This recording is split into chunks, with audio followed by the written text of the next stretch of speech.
Et savez-vous où ces 100 hommes sont forgés? Dans le lieu secret de la prière, non pas dans les conférences, ni dans les séminaires, ni dans les retraites de motivation, mais dans la rencontre solitaire et désespérée entre une âme affamée et un Dieu qui se laisse trouver par ceux qui le cherchent de tout leur cœur. Avant de continuer cette vidéo, nous voulons vous dire merci de regarder nos vidéos. Si vous souhaitez soutenir cette œuvre, vous pouvez écrire au numéro qui s'affiche à l'écran. Et également, vous souvenir que nous avons notre librairie chrétienne où nous avons écrit plusieurs documents déjà aujourd'hui, parmi lesquels les généraux de Dieu. Donc, le lien dans la description de cette vidéo ou bien écrire au numéro qui s'affiche à l'écran. Avant de continuer cette vidéo, n'oubliez pas de vous abonner à la chaîne et d'activer la cloche de notification. Que Dieu vous bénisse et bon visionnage. Mettez du feu dans votre sermon, ou mettez le sermon au feu. Ces mots ont résonné dans mon esprit pendant plus d'un demi-siècle de ministère, et aujourd'hui, ils reviennent comme un coup de tonnerre sur cette génération endormie. Je vous le demande avec toute la solennité que mon âme peut contenir. Pourquoi le monde ne tremble-t-il plus? Pourquoi les nations ne s'inclinent-elles plus? Pourquoi l'Évangile, qui secouait autrefois les empires et renversait les idoles, parvient-il à peine aujourd'hui à émouvoir le cœur d'un homme ordinaire installé dans son salon?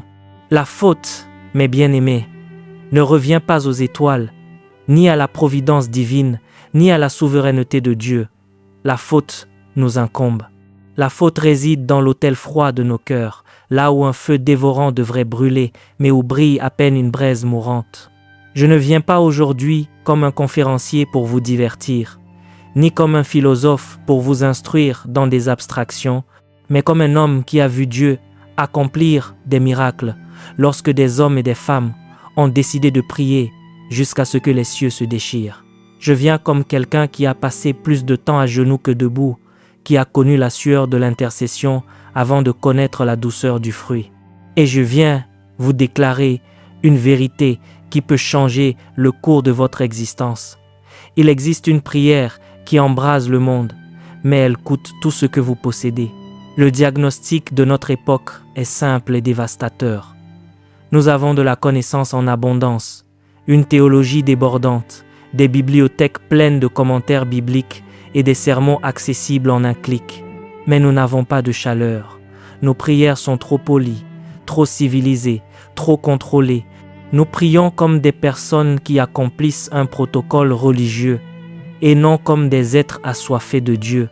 Nous prions comme si nous demandions des faveurs à un bienfaiteur lointain et non comme des enfants qui crient vers leur Père avec de vraies larmes. Et Dieu, qui cherche des adorateurs en esprit et en vérité, qui désire des cœurs brûlants et non des liturgies tièdes, ne répond tout simplement pas aux prières sans ferveur. Laissez-moi être direct, car l'éternité est trop courte pour un langage fleuri. Priez-vous? Je ne fais pas référence à ces prières précipitées avant les repas. Je ne parle pas de ces requêtes marmonnées avant de dormir, ni de ces phrases mémorisées que vous répétez sans réfléchir. Je vous demande, priez-vous vraiment? Avez-vous déjà fait l'expérience de vous tenir devant le Dieu vivant jusqu'à ce que votre âme soit brisée sous le poids de sa gloire? Avez-vous crié au Seigneur jusqu'à en perdre la notion du temps? Avez-vous intercédé jusqu'à ce que vos larmes mouillent le sol à vos pieds? Êtes-vous resté dans le lieu secret jusqu'à ce que quelque chose du ciel descende sur vous comme des langues de feu? La prière qui embrase le monde n'est pas une technique. Ce n'est pas une méthode apprise dans les séminaires. Ce n'est pas une formule magique à répéter 3 fois devant un miroir. C'est une rencontre violente entre la misère humaine et la suffisance divine. C'est le cri d'un cœur qui a découvert que sans Dieu, il ne peut absolument rien faire, mais qu'avec Dieu, il peut tout accomplir. C'est la supplication désespérée de quelqu'un qui préfère mourir à genoux plutôt que de vivre debout sans la présence du Très-Haut. Lorsque je regarde les Écritures, je vois ce modèle se répéter sans cesse. Le feu ne tombe que là où se trouve le sacrifice. Sur le mont Carmel, Élie n'a pas simplement fait une belle prière. Il a bâti un autel, a offert le sacrifice et a versé de l'eau dessus jusqu'à ce qu'elle remplisse le fossé tout autour, puis il a crié vers le Dieu vivant. Alors, le feu est descendu. Il n'est pas descendu parce qu'Élie était éloquent, Il n'est pas descendu parce qu'Élie avait un diplôme en théologie. Il est descendu parce qu'il y avait un autel préparé, un sacrifice offert et un abandon total. Le feu de Dieu cherche des autels disposés à brûler entièrement. Dans la chambre haute, les disciples n'ont pas reçu le Saint-Esprit en discutant de théologie ou en planifiant des stratégies ministérielles. Ils l'ont reçu lorsqu'ils ont persévéré d'un commun accord dans la prière et la supplication pendant des jours. 120 personnes enfermées dans une pièce, oubliées du monde, s'oubliant elles-mêmes, recherchant uniquement la promesse du Père. C'est alors qu'est venu le vent impétueux, que sont apparues les langues de feu et qu'est descendue la puissance qui a bouleversé Jérusalem avant de transformer le monde entier. La Pentecôte n'était pas le résultat d'une planification humaine, c'était le résultat d'une prière qui n'a pas abandonné jusqu'à ce que l'impossible se produise. Et nous en arrivons ici au point que beaucoup ne veulent pas entendre. Cette prière coûte cher. Elle coûte votre temps quand vous préféreriez dormir. Elle coûte votre sommeil quand votre corps réclame du repos. Elle coûte votre réputation quand les autres vous traitent de fanatique. Elle coûte votre zone de confort quand Dieu vous demande de tout quitter pour le suivre. La prière qui embrase le monde n'est pas compatible avec une vie chrétienne tiède, tranquille et prévisible. Elle exige tout parce qu'elle promet tout. Permettez-moi de partager avec vous un élément de mon propre parcours. Dès mon plus jeune âge, j'ai découvert que j'avais tant à faire, tant d'âmes à atteindre et tant de terrain à conquérir pour le royaume de Dieu, que je devais passer les premières heures de chaque journée avec lui, sous peine de voir tout ce que je faisais privé de valeur éternelle. J'ai donc pris la décision qui a changé ma vie. Me lever à 4 heures du matin pour prier, non pas par légalisme, non pas pour impressionner quiconque, ni pour me bâtir une réputation d'homme pieux, mais par pure nécessité spirituelle. Quand le monde dort encore, que les rues sont désertes et que le silence est profond, quelque chose se passe entre l'âme et Dieu, les distractions s'effacent, les soucis se taisent. Et, dans ce lieu secret, dans cette rencontre avant l'aube, le cœur s'enflamme. Je me levais de la prière différent de ce que j'étais en y arrivant. Quelque chose du feu de Dieu s'attachait à mon âme, et lorsque je montais en chair, ce n'était plus moi qui parlais, c'était le Saint-Esprit qui brûlait à travers un instrument pleinement soumis. Combien de fois me suis-je agenouillé en tremblant de froid dans la fraîcheur de ces matins anglais? Combien de fois mon corps a-t-il réclamé quelques minutes de sommeil de plus? Combien de fois la raison m'a-t-elle dit qu'il était insensé de tant sacrifier? Mais quelque chose en moi savait que ces moments valaient plus que l'or, plus que l'argent et plus que tous les applaudissements du monde. Parce que là, sur cet autel secret, Dieu ne forgeait pas un prédicateur, il forgeait une torche vivante. Et lorsque cette torche était emmenée dans les rues, dans les champs, dans les salles de réunion ou dans les prisons, le feu se propageait. Mais je veux être transparent avec vous. Ce ne fut pas facile. Il y a eu des matins où j'ai dû lutter contre le sommeil, tout comme Jacob a lutté avec l'ange. Il y a eu des jours où mon corps était si épuisé que je parvenais à peine à garder les yeux ouverts en priant. Il y a eu des moments où le ciel semblait de bronze et où mes paroles retombaient sans vie sur le sol, mais j'ai appris une vérité précieuse. La prière qui embrase le monde ne dépend pas des sentiments, elle dépend de la persévérance. Le feu ne vient pas à ceux qui prient uniquement quand ils en ont envie, il vient à ceux qui prient même quand ils n'en ont pas la force. C'est là une vérité que beaucoup de prédicateurs modernes vous cachent. Le chemin du feu passe par la vallée des larmes, il passe par des nuits blanches, il passe par le brisement de tout ce qui, en nous, résiste à Dieu. Vous voulez de la puissance? Le prix à payer est la croix. Vous voulez de l'autorité spirituelle? Le prix à payer est la mort du moi. Vous voulez que Dieu utilise votre vie pour secouer les nations? Le prix à payer est une vie offerte sur l'autel, brûlant continuellement comme le feu qui ne s'éteignait jamais dans le temple de Salomon.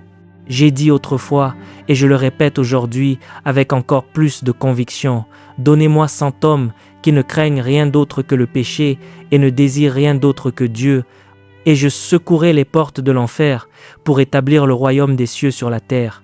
100 hommes et non pas 100 000. Pas une armée de croyants tièdes, mais 100 hommes totalement abandonnés, totalement enflammés, totalement consumés par la passion du Christ.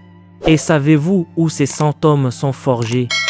Dans le lieu secret de la prière, non pas dans les conférences, ni dans les séminaires, ni dans les retraites de motivation, mais dans la rencontre solitaire et désespérée entre une âme affamée et un Dieu qui se laisse trouver par ceux qui le cherchent de tout leur cœur.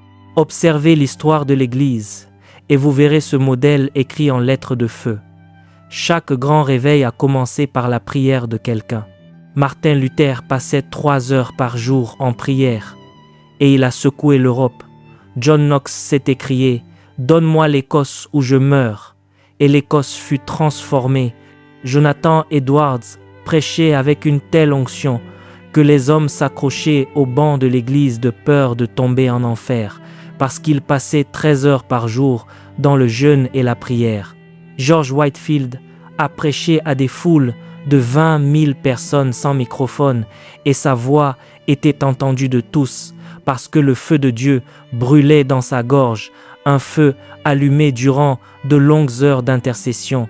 Chaque géant de la foi a d'abord été un géant de la prière. Chaque voix prophétique qui a secoué sa génération a d'abord été une voix qui criait dans le désert du lieu secret. Et la tragédie de notre époque, c'est que nous voulons la moisson sans avoir planté. Nous voulons le fruit sans arroser l'arbre. Nous voulons la puissance sans payer le prix. Nous voulons embraser le monde, mais nous ne sommes pas prêts à brûler nous-mêmes d'abord. Mais que signifie brûler? Cela signifie renoncer à la médiocrité spirituelle. Cela signifie cesser de se contenter d'une foi qui ne dérange personne, qui ne transforme rien et qui ne menace pas le royaume des ténèbres. Brûler signifie permettre au Saint-Esprit de consumer en vous tout ce qui n'est pas saint, tout ce qui n'est pas pur et tout ce qui ne reflète pas la gloire du Christ. Brûler signifie être tellement possédé par la présence de Dieu que votre vie elle-même devient une flamme qui réchauffe les cœurs froids et éclaire ceux qui sont perdus. Lorsqu'un homme prie véritablement, il ne ressort pas du lieu secret de la même manière qu'il y est entré. La véritable prière est une fournaise qui fait fondre la dureté du cœur, purifie les motivations égoïstes, consume la chair et libère l'esprit. Un homme qui prie vraiment commence à ressembler au Christ.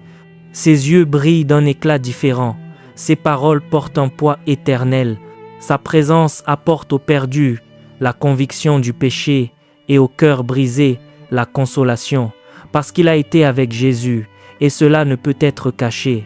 Regardez les apôtres, c'étaient des hommes ordinaires, des pécheurs sans instruction, des collecteurs d'impôts, des zélotes révolutionnaires. Mais après avoir passé du temps avec Jésus, après avoir été revêtus de puissance dans la chambre haute, et après avoir appris à mener une vie de prière incessante, ils se sont transformés en des torches qui ont embrasé le monde romain. Pierre, qui avait renié le Christ 3 fois par peur d'une servante, a prêché avec une telle autorité le jour de la Pentecôte que 3000 âmes se sont converties. Qu'est-ce qui avait changé? Il avait appris à prier jusqu'à ce que la puissance d'en haut descende sur lui. Paul, le grand apôtre des nations, était un homme de prière continuelle. « Je fais sans cesse mention de vous », écrivait-il. « Priant nuit et jour avec une extrême ardeur », déclarait-il dans ses lettres. Il ne se contentait pas de prêcher sur la prière, il la vivait, et c'est pour cela qu'il a implanté des églises dans tout l'Empire romain, qu'il a écrit des épîtres qui ont façonné la théologie chrétienne pendant 2 millénaires et qu'il est mort en martyr avec la certitude d'avoir gardé la foi. Sa vie était une fournaise ardente parce que sa prière était un feu. Et voici le secret que l'enfer redoute et que le ciel célèbre. Quand un chrétien prie véritablement, l'impossible devient possible. Les murs s'écroulent, les chaînes se brisent, les malades sont guéris, les démoniaques sont délivrés et les pécheurs endurcis se plient en larmes au pied de la croix. Des nations entières changent de cap. car la prière n'est pas un monologue humain, c'est une coopération avec la puissance de Dieu. C'est ouvrir une porte dans le ciel pour laisser la volonté divine envahir la terre. Mais je dois vous avertir, le diable fera tout pour détruire votre vie de prière. Il ne se soucie pas que vous lisiez la Bible tant que vous ne la mettez pas en pratique. Il ne se soucie pas que vous fréquentiez l'église tant que vous n'êtes pas transformé. Mais il tremble lorsqu'un chrétien s'agenouille, car il sait qu'un croyant à genoux est plus dangereux qu'une armée debout. C'est pourquoi il vous enverra 1000 distractions, des urgences qui n'en sont pas, des tâches qui peuvent attendre, ou une fatigue qui disparaît miraculeusement lorsqu'il s'agit de regarder la télévision, mais qui devient insupportable dès qu'il est temps de prier. Combattez, mes bien-aimés. Combattez pour votre vie de prière comme si vous combattiez pour votre propre âme. Parce que c'est exactement ce que vous faites. Si le diable vous vole votre prière, il vous a tout volé. Si vous protégez votre prière, vous protégez ce qui compte le plus. Un chrétien sans prière est comme un soldat sans armes, un navigateur sans boussole, une lampe sans huile. Il peut avoir l'apparence de la vie, mais il est spirituellement mort. Et ne venez pas me trouver avec des excuses de manque de temps. Le temps est une question de priorité. Nous avons tous 24 heures dans une journée. La différence réside dans ce que nous en faisons. Si vous avez du temps pour les réseaux sociaux, vous avez du temps pour prier. Si vous avez du temps pour les divertissements, vous avez du temps pour chercher Dieu. Si vous avez du temps pour les inquiétudes, vous avez du temps pour l'intercession. Le problème n'est pas le manque de temps, c'est le manque de faim spirituelle. Quand un homme a véritablement faim de Dieu, il trouve du temps, il se lève plus tôt, il se couche plus tard, il profite de sa pause déjeuner, il prie en marchant, il transforme chaque instant en une occasion de communion, parce qu'il a découvert que rien dans ce monde, absolument rien, n'est plus important, plus satisfaisant, plus transformateur que de se tenir dans la présence du Très-Haut. Une guerre fait rage, mes frères, et la plupart des chrétiens ne savent même pas qu'ils se trouvent sur un champ de bataille. L'ennemi avance, conquiert du terrain, asservit des âmes, et nous continuons à dormir du sommeil de la médiocrité. Mais Dieu cherche des guerriers de la prière. Il cherche des hommes et des femmes qui se tiendront sur la brèche, qui crieront jusqu'à ce que les cieux se déchirent, qui intercéderont jusqu'à ce que la puissance descende, qui persévéreront jusqu'à ce que la victoire soit totale. Imaginez avec moi ce qui se passerait si chaque chrétien qui m'écoute en ce moment décidait de prier 1 heure par jour. Pas une demi-heure précipitée, mais 1 heure entière à chercher la face de Dieu de tout son cœur. Que se passerait-il si chaque église devenait une maison de prière au lieu d'un centre de divertissement religieux? Que se passerait-il si nous revenions à la pratique de l'église primitive, qui se consacrait continuellement à la prière? Je vous le dis, un réveil éclaterait et secouerait les nations. Une effusion du Saint-Esprit se produirait comme nous n'en avons pas vu depuis des siècles. Une moisson d'âmes se lèverait et remplirait le ciel d'allégresse, parce que Dieu n'a pas changé. Il répond toujours à la prière, il envoie toujours le feu du ciel, il accomplit toujours des prodiges. Le problème, c'est qu'il n'y a plus d'autel préparé pour recevoir ce feu. Mais peut-être, oui, peut-être que quelque chose s'allume dans votre cœur en ce moment même. Peut-être êtes-vous fatigué de la tiédeur. Peut-être avez-vous soif de plus de Dieu. Peut-être êtes-vous prêt à payer le prix que les autres refusent de payer. S'il en est ainsi, alors écoutez-moi bien, c'est votre moment. C'est le jour où votre vie peut changer de direction. C'est l'instant où vous pouvez faire un choix qui résonnera dans l'éternité. La prière qui embrase le monde commence par une décision. La décision de cesser de jouer au christianisme et de commencer à vivre véritablement pour le Christ. La décision de transformer votre vie en un autel où le feu ne s'éteint jamais. La décision de chercher Dieu jusqu'à ce que vous le trouviez, de crier jusqu'à ce que vous soyez entendu, de persévérer jusqu'à ce que l'impossible se produise. Certains d'entre vous diront « Mais je ne sais pas prier comme il le faudrait ». Excellent. C'est l'attitude juste. Les pharisiens pensaient savoir prier, et leur prière ne dépassait pas le plafond. But le collecteur d'impôts, qui pouvait seulement se frapper la poitrine en disant « Ô Dieu, sois apaisé envers moi, qui suis un pécheur », et rentrait chez lui justifié. La prière ne dépend pas de l'éloquence, elle dépend de la sincérité. Dieu n'est pas impressionné par vos belles paroles, il cherche des cœurs brisés. Commencez simplement. Mettez-vous à genoux et répandez votre âme devant Dieu. Dites-lui vos luttes, vos péchés, vos craintes, vos rêves. Il sait déjà tout, mais il veut l'entendre de votre bouche. Adorez-le pour ce qu'il est. Remerciez-le pour ce qu'il a fait. Intercédez pour les perdus, les malades, ceux qui ont rétrogradé. Et puis attendez. Attendez en silence. Laissez-le parler. Laissez-le transformer. Laissez-le embraser. Et n'abandonnez pas si rien d'extraordinaire ne se produit le premier jour. Le feu vient à ceux qui persévèrent. Daniel a prié pendant 21 jours avant que l'ange n'arrive avec la réponse. Les disciples ont persévéré dans la prière pendant des jours avant la Pentecôte. Élie a prié 7 fois avant que le nuage n'apparaisse. La prière n'est pas un four à micro-ondes. C'est une fournaise. Il faut du temps pour qu'elle chauffe. Mais quand elle chauffe, elle fait tout fondre. Établissez une alliance avec Dieu aujourd'hui. Une alliance de prière quotidienne. Cela peut être une demi-heure. Cela peut être 1 heure. Cela peut être tout le temps que vous pouvez dégager. Mais rendez cela non négociable. Quelque chose d'aussi sacré que de manger ou de respirer. Car en vérité, la prière est la nourriture de l'âme et le souffle de l'esprit. Sans elle, vous mourrez spirituellement, même si votre corps continue de fonctionner. Et quand vous commencerez à vraiment prier, préparez-vous. Préparez-vous car votre vie va changer. Les péchés cachés seront mis en lumière. Les relations brisées seront confrontées. Les priorités seront réorganisées parce que le feu de Dieu purifie et que la purification fait mal. Mais de l'autre côté de la douleur se trouve la gloire. De l'autre côté du brisement se trouve la puissance.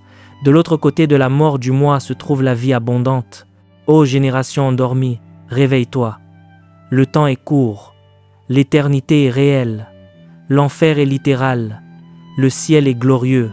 Et entre l'un et l'autre se tient l'Église, appelée à être la lumière du monde et le sel de la terre, mais qui est devenue insipide et éteinte parce qu'elle a perdu la flamme de la prière. Mais il ne doit pas en être ainsi. Pas avec vous, pas à partir d'aujourd'hui. Vous pouvez être différent. Vous pouvez être celui qui se lève au milieu de la médiocrité et dit « Je n'accepte pas cela, je veux plus de Dieu ».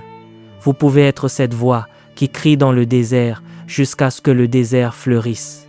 Vous pouvez être ce soldat qui se tient sur la brèche jusqu'à ce que la muraille soit rebâtie. Parce que Dieu n'a pas besoin de multitudes. Il a besoin de personnes totalement abandonnées. Et une personne totalement abandonnée, totalement enflammée par la prière, peut faire plus que 1000 croyants tièdes ensemble. Le monde attend. Il attend de vrais chrétiens. Il attend des personnes qui ne se contentent pas de parler de Dieu, mais qui portent sa présence.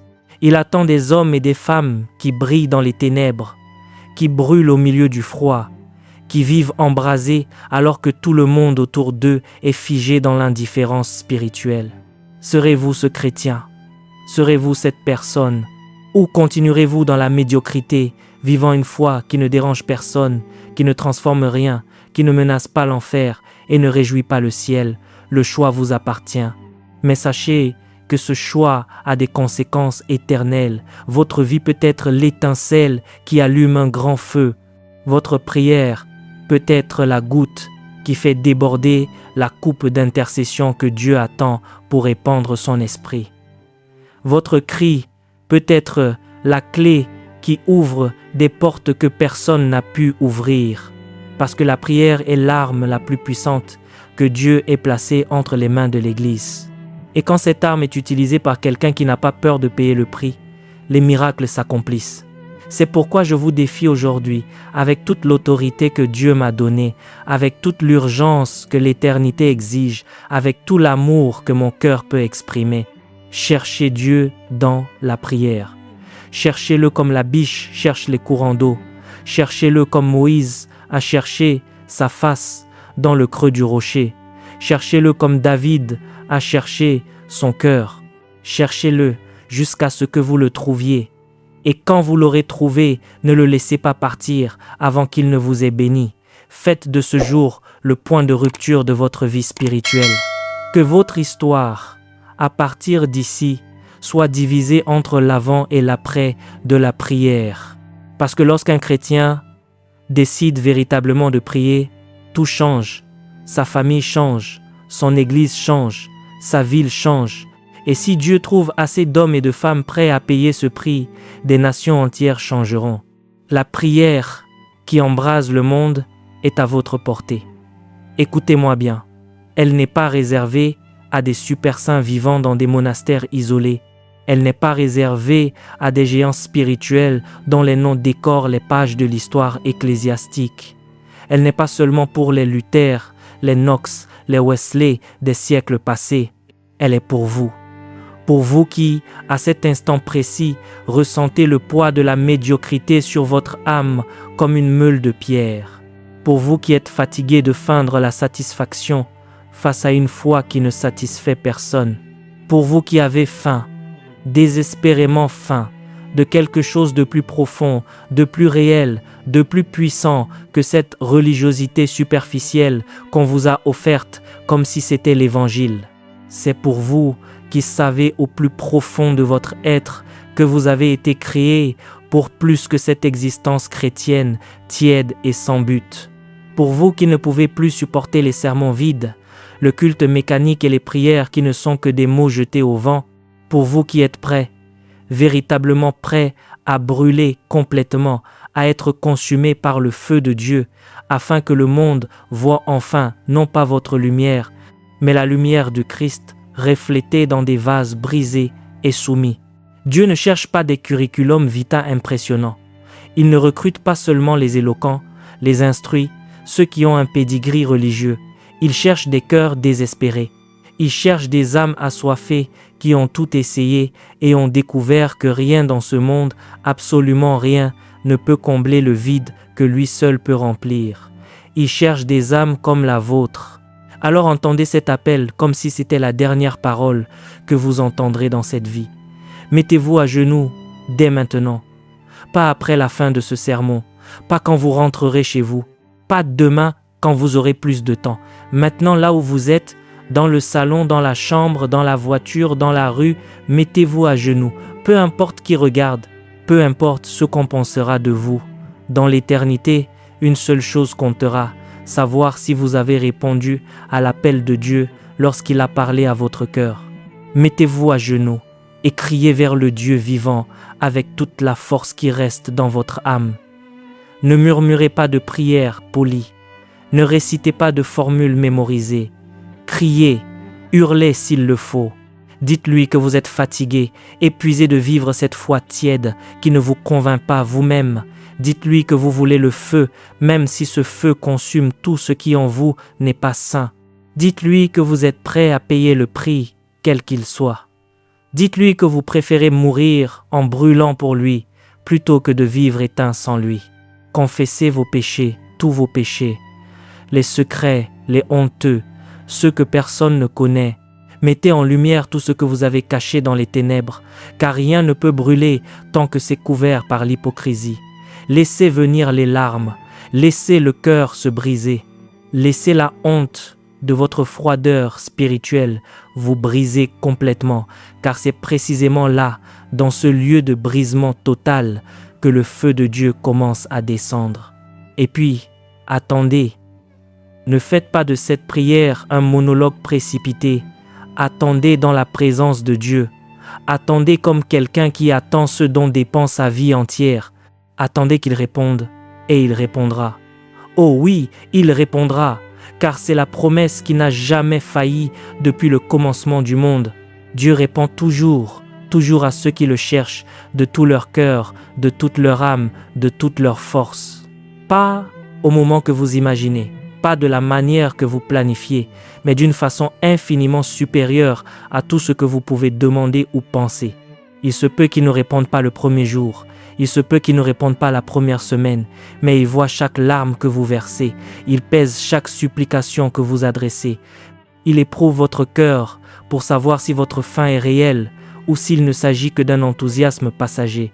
Et lorsqu'il sera certain que vous êtes véritablement prêt, lorsqu'il verra que vous êtes enfin mort à vous-même, alors, alors il enverra le feu qui transformera votre vie pour toujours. Et quand ce feu commencera à brûler dans votre âme, vous le saurez. Il n'y aura aucun doute, il n'y aura aucune remise en question. Vous le saurez, parce que votre prière cessera d'être un devoir pesant pour devenir votre plus grand plaisir. Vous le saurez parce que la parole de Dieu, qui semblait autrefois morte, explosera de vie et de pertinence. Vous le saurez parce que le péché qui vous dominait autrefois commencera à perdre son pouvoir. Vous le saurez parce qu'une faim insatiable de Dieu brûlera dans votre poitrine jour et nuit. Lorsque vous commencerez à expérimenter la puissance de la véritable prière, cette prière qui déplace les montagnes, qui ouvre les cieux fermés, qui enchaîne les démons et libère les captifs, votre vie ne sera plus jamais la même. Vous commencerez à voir Dieu agir de manière que vous n'auriez jamais cru possible. Des prières que vous faisiez depuis des années sans réponse commenceront à être exaucées. Des personnes pour qui vous intercédiez sans espoir commenceront à se convertir. Des situations impossibles commenceront à se dénouer. Car lorsque le feu de Dieu touche une vie, l'impossible devient une habitude. Mais écoutez-moi avec la plus grande attention. Quand ce feu viendra sur vous, quand vous commencerez à brûler dans la présence de Dieu, ne le gardez pas pour vous. Ne vous contentez pas d'être la seule flamme dans une cathédrale de glace. Embrasez les autres, c'est le commandement. Allumez des torches avec votre torche. Enseignez aux autres à prier, non pas par des discours théoriques sur la prière, mais en les emmenant dans le lieu secret et en leur montrant par l'exemple ce que signifie chercher Dieu jusqu'à ce qu'on le trouve. Partagez votre témoignage. Dites ce que Dieu a fait dans votre vie quand vous avez cessé de jouer à la religion pour commencer à vivre véritablement pour le Christ. Montrez-leur les cicatrices du brisement, mais montrez-leur aussi la gloire de la restauration. Qu'ils voient qu'une vie de prière n'est pas optionnelle, elle est absolument essentielle pour quiconque veut être chrétien en vérité et pas seulement de nom. Et c'est là que réside le miracle. Tout comme une seule bougie peut en allumer 1000 autres sans perdre sa propre flamme, vous pouvez embraser d'innombrables vies sans diminuer le feu qui brûle dans votre âme. Au contraire, plus vous partagez ce feu, plus il grandit, plus vous enseignez aux autres à prier, plus votre propre vie de prière devient profonde, plus vous témoignez de la puissance de Dieu, plus il agit dans votre propre cœur. Imaginez avec moi, une flamme en allume une autre. 2 flammes deviennent 4, 4 deviennent 8, 8 deviennent 16. Et c'est ainsi que, dans une progression irrésistible, le feu se propage. Une église en embrase une autre, une ville en embrase une autre, une nation en embrase une autre, jusqu'à ce que, et ce n'est pas un fantasme, mais une prophétie, le monde entier soit illuminé par la gloire de Dieu, comme les eaux couvrent le fond de la mer. Cela peut commencer avec vous aujourd'hui. Dès maintenant, par une décision, par un genou fléchi, par un cœur soumis, par une prière désespérée, vous pouvez être la première flamme qui allume un feu spirituel, balayant votre famille, votre église, votre ville. Car Dieu n'a pas besoin de multitudes pour commencer un réveil. Il a seulement besoin d'une personne totalement abandonnée, totalement brisée, totalement enflammée par sa présence. Serez-vous cette personne? Ou laisserez-vous passer ce moment comme tant d'autres, touché émotionnellement pendant quelques minutes, mais inchangé dans votre vie pratique? Ah, ne faites pas cela. Ne méprisez pas cet appel. Ne résistez pas à la voix de l'Esprit qui vous invite, en ce moment même, à une vie d'intimité avec Dieu, que la plupart des chrétiens n'expérimenteront jamais parce qu'ils ne sont pas prêts à en payer le prix. Ce prix n'est pas impossible à payer, il est juste inconfortable. Inconfortable pour votre chair, inconfortable pour votre emploi du temps surchargé, inconfortable pour votre style de vie douillet. Mais je vous le dis avec une certitude absolue, cela en vaut infiniment la peine. Échangez 1 heure de sommeil contre 1 heure avec Dieu et vous verrez, échangez 1 heure de divertissement contre 1 heure d'intercession et vous verrez, échangez votre vie tiède et sûre contre une vie de feu et de risque et vous verrez que de l'autre côté de cette mort se trouve la vie abondante que Jésus a promise. Que le Seigneur vous bénisse de la bénédiction d'Aaron, qu'il vous bénisse et qu'il vous garde, qu'il fasse briller sa face sur vous et qu'il vous accorde sa grâce, qu'il tourne son visage vers vous et qu'il vous donne la paix, mais pas une paix au rabais, pas la paix du monde qui n'est que l'absence de conflit, mais la paix de Dieu qui surpasse toute intelligence. Cette paix qui ne vient que lorsque votre vie est totalement alignée sur sa volonté, totalement consumée par sa gloire, totalement abandonnée à son dessein. Que le Seigneur vous transforme en torche vivante qui illumine cette génération de ténèbres. Que votre présence même apporte aux perdus la conviction du péché et au cœur brisé la consolation. Que lorsque vous entrez quelque part, les gens ressentent que quelque chose de différent, quelque chose de saint est entré avec vous, non par votre propre mérite, mais parce que vous avez été avec Jésus, et cela ne peut être caché. Que vos prières montent comme l'encens devant le trône. Que chaque supplication, chaque intercession, chaque cri soit comme un parfum précieux répandu aux pieds du Sauveur. Que vos larmes soient recueillies dans la coupe céleste. Que votre brisement soit un sacrifice agréable, que votre abandon soit l'autel où le feu de Dieu brûle continuellement, jour et nuit, sans jamais s'éteindre. Que vos vies soient comme ce feu sacré dans le temple de Salomon, qui brûlait perpétuellement et ne s'éteignait jamais. Qu'elles soient comme le buisson ardent de Moïse, qui brûlait sans jamais se consumer. Qu'elles soient comme les langues de feu de la Pentecôte, descendant du ciel et se posant sur des vases soumis pour leur permettre d'accomplir l'œuvre de Dieu avec une puissance surnaturelle. Et quand viendra votre dernier jour, et il viendra plus vite que vous ne l'imaginez, que vous puissiez comparaître devant le tribunal du Christ, non pas honteux, mais confiant, que vous puissiez regarder dans les yeux de celui qui est mort pour vous, et dire comme l'a dit Paul, « J'ai combattu le bon combat, j'ai achevé la course, j'ai gardé la foi. Je n'ai pas gardé mon confort, je n'ai pas gardé ma réputation, je n'ai pas gardé ma vie, mais j'ai gardé la foi. J'ai gardé la flamme allumée. J'ai couru jusqu'au bout. Et maintenant la couronne de justice m'est réservée. Car garder la foi, mes bien-aimés, ne signifie pas seulement croire aux bonnes doctrines. Cela signifie vivre à genoux.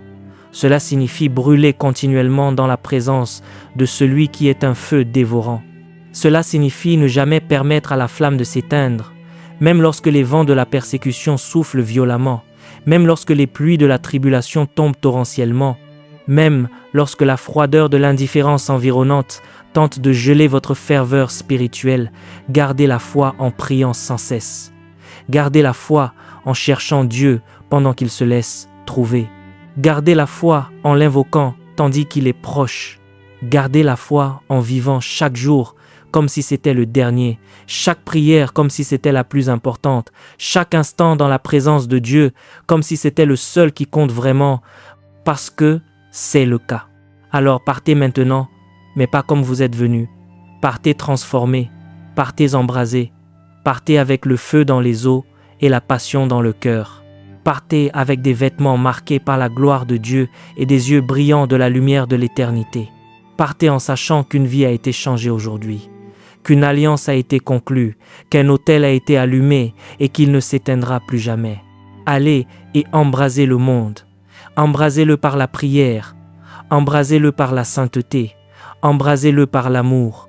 Embrasez-le avec le message que Jésus sauve, délivre, guérit, baptise du Saint-Esprit et qu'il revient bientôt.